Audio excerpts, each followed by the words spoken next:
Hey everyone, today I am finishing off the Infinity Ultron Build-A-Figure wave with one of the best figures of the wave, and one of the best figures in a while in my opinion, the Infinity Ultron Build-A-Figure himself. Now this figure is definitely a hot topic in the community right now. I know a lot of people wanted it because it's Infinity Ultron, and that's reason enough. And two, I know a lot of people are disappointed by this figure, and there are certain aspects of this figure that I am disappointed by, but most of the things that are good about this figure, I honestly think just make up for all those little things. And yes, I know I seem to like very much favor and excuse Hasbro sometimes, but I'm going to try to be as honest as possible in this review. And right now I can tell you that I am very happy with this figure. But regardless, let's get into the Infinity Ultron Build-A-Figures review. So how the pieces were distributed was the head was included with the Sharon Carter, and the weapon was also included with the Sharon Carter. I know in my last video you probably saw this in the box. It's because this is probably the main problem with this figure, is that it continues to bend every now and then. So I put it back in the box so it would kind of go back into shape, and it kind of did. But the torso comes with Miss Marvel. This arm comes with Hawkeye. This arm comes with Mr. Knight. This leg comes with She-Hulk, and this leg comes with Kate Bishop. The normal Moon Knight figure is not included with any Build-A-Figure pieces. And oh boy, he doesn't need any because he's sick enough. Now, the main problem that I have with this figure, as you can see,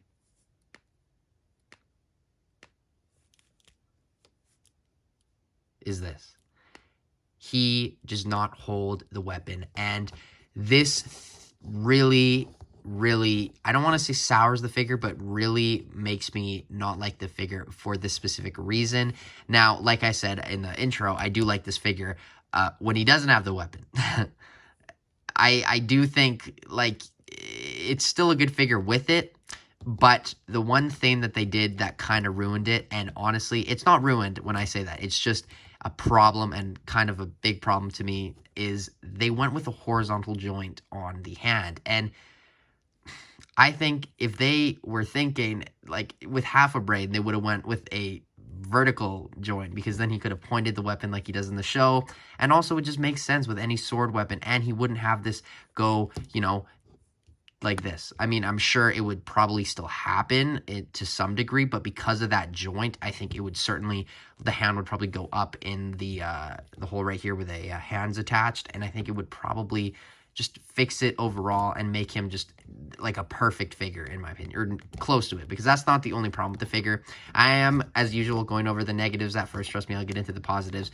Now, I know I kind of said that does sour the figure, and it doesn't sour the figure for me, because I kind of was over-exaggerating, but it just, like, it's hard to explain, because I really did want to have him in some really cool poses with this, and you still can do it. It's just, A, it's very hard for him to hold it, and you can kind of try to move the hand out of the joint to fix that, and B, this weapon is just such a disappointment, because it's awesome. It's really cool, but it's just so rubbery and bendy, and trust me, I get it.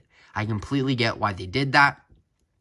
Obviously, we can't have actual stabbing weapons in a for kids line, whether we like it or not. It is for kids. We can't have those kind of weapons. So that's why when we get stuff like that, they usually have the rubbery tips. But this whole thing is rubbery, and I wish it was probably just maybe the top would have been, and that would have helped it. But this thing, trust me, it can get bad at points. And I'm sure it is definitely like fixable by all means. Like, it's not ruined or anything, but it is very annoying for sure. My friend saw this figure, and he was like, "What's wrong with the weapon?" And I was like, "Hey man, it's bent." And he's like, every time he sees it, he's like, "Yo, it's bent." And I'm like, I know. So if he notices, I definitely notice, and I think you guys will notice for sure. But as you can see, the hand just came out there. And he also got a Mr. Knight figure, and he's not building the figure. He just wanted the Moon Knight and the Mr. Knight. And I asked him if I could just try the hand to see if it was any better, and it didn't help. It's kind of just the hand overall, but like, you just, it's such a weak connection on the figure. It just constantly falls. And obviously, the weapon is heavy. Like, I'm not going to not acknowledge that. But still, I just think there's something they could have done for sure after having this figure in development for what I feel like has been years. And it's only been a few, like, months, like probably 6 months. But it has been in development for years because that's how Marvel Legends usually work. They develop it for a couple years or so. I just think, I don't know how this crossed, this got, like, accepted. Like, I think the rest of the figure is fine. It's great. But this just... Anyway, I'm spending too much time on that. Regardless, the weapon design is pretty cool. It does look good when you don't look at the weird warps, which are kind of hard not to acknowledge. And you can take it apart there as well, which that's how it was packaged because it is very long and it wouldn't fit in a box. Nonetheless, now the Ultron figure himself, wow, is very, very good. Now, first thing I want to acknowledge is I remember I saw the render, and I have to say that this doesn't, like, entirely look like the render, but it also doesn't look as bad as some of those promo photos. I remember I saw some of those photos, and I was like, oh, that is not looking too good. But this, I don't know, like, if it's just the way they took those photos, but this looks really good in my opinion. The plastic they went with, I get. I know a lot of people were wanting the kind of paint that they went with for the Iron Man Wave Ultron that came out last year, and I think that would have been cool, but I also think this works just as well, and I kind of like the shininess of it. It is plasticky, but it has this just kind of flair to it that I really like. Now, granted, you do get this marbling on some parts, which is not ideal by any means, especially bad there. But that is, I don't want to say inevitable because it isn't. It is just something that I've kind of grown to accept with Legends. Now, the Infinity Stones are actually phenomenal. Like, the paint on them is amazing. As you can kind of see here, it is printed on, like, the design here, the gold. It is like a little design that they went with, and I think it is printed, not like painted on. It's like photoreal. When I mean printed, I say that. And I think the Infinity Stones are also photoreal or something like that. The Time Stone definitely is, but I always loved this design of Ultron and What If, and I was so fascinated by it because he just destroyed the entire universe and was about to destroy the entire multiverse. So he's very powerful. Now, the main thing that people are having problems with this figure, besides that, and besides the color, and I know it's all these things I'm saying, it makes it seem like not that great of a figure, but honestly, I really do like this figure still. Like, it is a great figure. I'm not taking that away. Because this figure, I don't want to say means a lot to me, but it does, because I really like this character, and I love the design, and I've been waiting for it for a long time. I've had these expectations, and I do think it is very short. At the same time, though, I can defend that reason of why it's short, because I'll show this in the comparisons, but if you put the Killmonger head on, it looks perfect. It looks phenomenal. And two, Ultron can change his size in What If, as we saw, and I don't think it's completely out of the realm of possibility that he is this size. I know I should wait for comparisons, but there you can see Sharon Carter, and she is definitely tall, but he is, like, slightly shorter than him, and in the show, he was, like, huge, but at the same time, from so many different angles, and because it's animation, and it was just, you know, it was different, and I think that's something we have to accept, but it definitely wasn't this short, except for when he was, when it was Killmonger, but I do think the size doesn't really bother me on this figure. I think it is completely fine, and I know when you put him against the Watcher, it does look weird, but I have him on a display stand when I have put him on my Phase 4 shelf, and I think that looks very, very good, him going against the Watcher, so it kind of does make up for that size. But honestly, other than that, the main problems with it, I think, is that weapon, to an extent the color, but it doesn't really bother me. I think it is very, very nice, especially on camera here, and 3, just the size. But other than that, the positives of this thing honestly outweigh it. Just the whole sculpt that they went with. It's all new. It is just so accurate to the show. I love the Infinity Stones. I love the head. You can kind of see the, you know, the Vision head there with the lines on the corner there, which is cool. But, you know, it's still a very, very good figure. Like, there isn't too much more to complain about, and that's honestly good, because those things, while they are definitely, I think, worthy problems, I don't think they necessarily make this figure terrible by any means. I think it knocks it down for sure, but I don't think this is like a bad, terrible figure by any means. I really actually do like it, and That's probably something that I think you guys will feel too once you do get this figure in hand, especially after seeing those images. I don't think those do it justice, and a lot of the times I don't think they do for most Legends, and same thing with the renders. So I hope Hasbro sorts that out, because this doesn't look exactly like how it looked in the renders for me personally. But regardless, other than that, there isn't too much more to go over. The design is pretty straightforward. It is just a Tin Man, you know, with some colorful stones on him. You can take the cape off, which is interesting how it is put on the figure, because it is just applied by these little holes on the cape. And you put it on there, and then you put it on this side. It is hard at points, and then there's a little peg on the back, granted, and it goes into the back like so, and there you have your Infinity Ultron. But other than that, don't get me wrong. I know I said a lot of stuff in this segment. It's been a long segment, but my final, mini thoughts before I get to my actual final thoughts in the segment to wrap it all up is I do like this figure. I do think those problems are worthy, but I do think this still is a very, very good figure, and I'm beyond excited to have it in my collection. But now, let's get on to his articulation and then comparisons.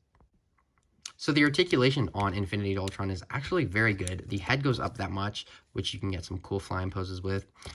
Down that much, a little bit of tilt, actually not really. The neck does have this interesting movement, which I don't think is necessary, or not necessary, but I don't think it's intentional. That's what I meant to say, and I don't think it is for sure, but it's definitely there. You can definitely get a little bit of movement, but I don't think it matters in the grand scheme of things. Arms actually go out a lot more than I was expecting. They should go a full 360, but this does get in the way, so they go about that far. There is a bicep swivel, double jointed pinless elbows, and the hands go full 360, and they are on a horizontal hinge, which, you know how I feel about that. Would have been perfect as a vertical hinge on that side. Regardless, the ab crunch goes down that much, which isn't great, but good nonetheless. Back, side, full 360. And then the legs kick forward that much, back, splits, upper thigh cut, beautiful double jointed pinless knees, and the ankles go up, down, and ankle rocker pivot. Comparisons time.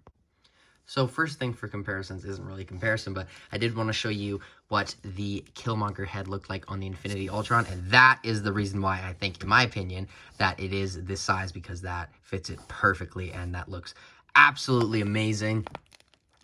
And it does fit on there very, very well. And then you can also put the Vision head on, which I don't know if that really works, but, you know, it's definitely something you can do. This is the phasing head, so it does look a little different. But for actual comparisons here, let me just put this back on him, and let me put the, where it is, the head there. I'm not going to have him with his weapon. Actually, yeah, I will. It is a part of the figure. Let's put it on him. There we go. So we have Infinity Ultron there. There we have him next to Vision, so you can see the size difference there. So he is obviously a little bulkier. Then we have him next to the Guardians of the Multiverse. There we have Captain Carter. There we have Sorcerer Strange, or not Sorcerer Strange, Defender Strange. Not Defender Strange. Doctor Strange Supreme. I'm sorry about that. There's a lot of Doctor Stranges out there. And then there you can see him next to the T'Challa Star-Lord. And this isn't necessarily a what-if figure, but it is how he appeared in the episode. We have the Killmonger, and I did give him the Quicksilver accessory. That is a very cool lineup. I'm very excited for that Gamora now, and hopefully we'll get the Thor, maybe the Black Widow one day as well. But that does look very, very good. Doctor Strange Supreme. There we go. Got it correct. Now, I think the most important comparison, and for this one, I'm going to put my camera up here. We have Uatu the Watcher right here. Now, as you can see, they are similar sizes in the episode, and they definitely aren't here.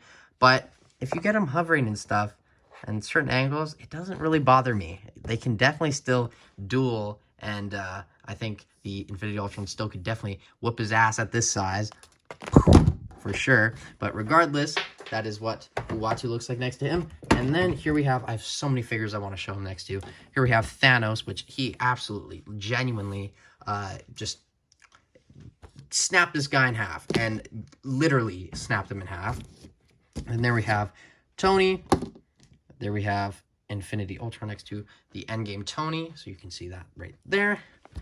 And then here we have There's just a graveyard of figures here around me. So put them back there. And then I want to show them next to the other Ultrons we have, or at least I have. There we have the comic one from last year.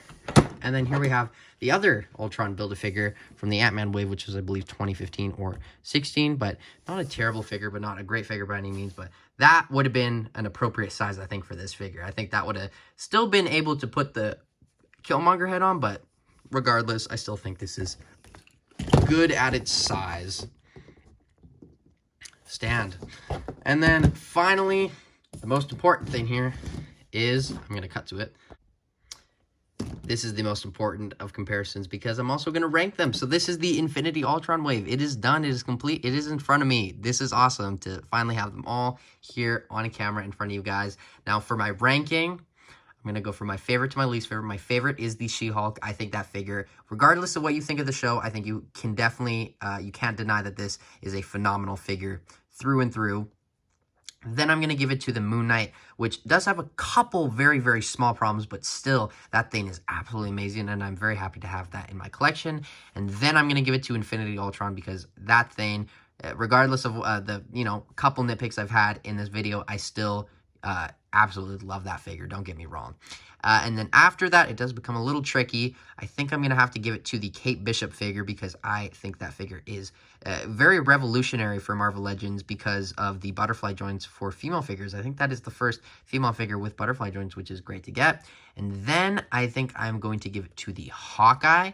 And then I'm going to give it to the Mr. Knight, which is great. It's a good figure. Don't get me wrong. I love this figure. It is awesome. But it is kind of just a suited figure with a couple new pieces here. So there isn't really too much to go crazy about, unlike the Moon Knight, which is an all-new sculpt. And this is great, don't get me wrong, but I do think these two deserve to be above him because the fact that they are complete new sculpts and they are great new sculpts. And then after that, I'm going to give it to the Miss Marvel, which I think does a great job of representing her design in the show. And I think it is a good figure overall. It does have some problems, though. It doesn't come with any real power effects, which I don't think is their fault, and I think we will get that with the Marvels version next. And then finally, Sharon Carter, which isn't a terrible figure, like I said in my last video. I just think, as you can see, the rest of these are amazing figures. But other than that, that is my ranking, so it is time for my final thoughts. So for my final thoughts on the Infinity Ultron, and yes, I'm going to keep them in the back because this wave does mean a lot to me. I have been wanting all these figures ever since like almost last Christmas around like November when these were revealed. And now that I have them all in my hands is a very, very awesome and surreal time for sure.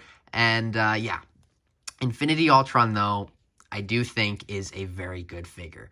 Don't get me wrong by any means. Those problems definitely are warranted in my opinion, but still this thing is badass and you can get him in so many sick, cool poses for sure.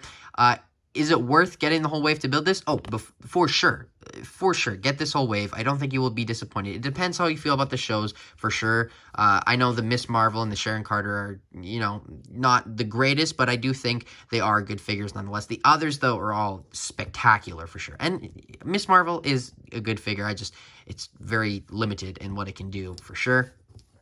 But the Infinity Ultron, regardless, is an amazing figure, and I do think it is worth getting the whole wave to get this Build-A-Figure for sure. And this is the final wave in plastic packaging. So RIP, let's take a moment of silence here. Okay, the moment's done to commemorate the plastic packaging for the last, what has it been, 7 years, 8 years in that design. So it's been a good run, but I'm looking forward to the future of Legends. But overall, I'm going to have to give this Infinity Ultron a 9 out of 10. I do think they did a lot of things right here and very few things wrong, so that's always good with figures. But regardless, let me know what you guys think of this figure, and let me know what you guys think of this wave. All of these figures, I really want to know what you guys think of this wave for sure, especially him. But as always, I will see you tomorrow in my next video, which hopefully will be a Star Wars figure because it has been very, very Marvel-filled this last week. So hopefully I'll get some Star Wars content out there for you guys. But until tomorrow, thank you guys so much for watching this video. And hopefully you checked out the other figures in this wave. And as always, I'll see you soon. Bye, guys. There are universes beyond my own.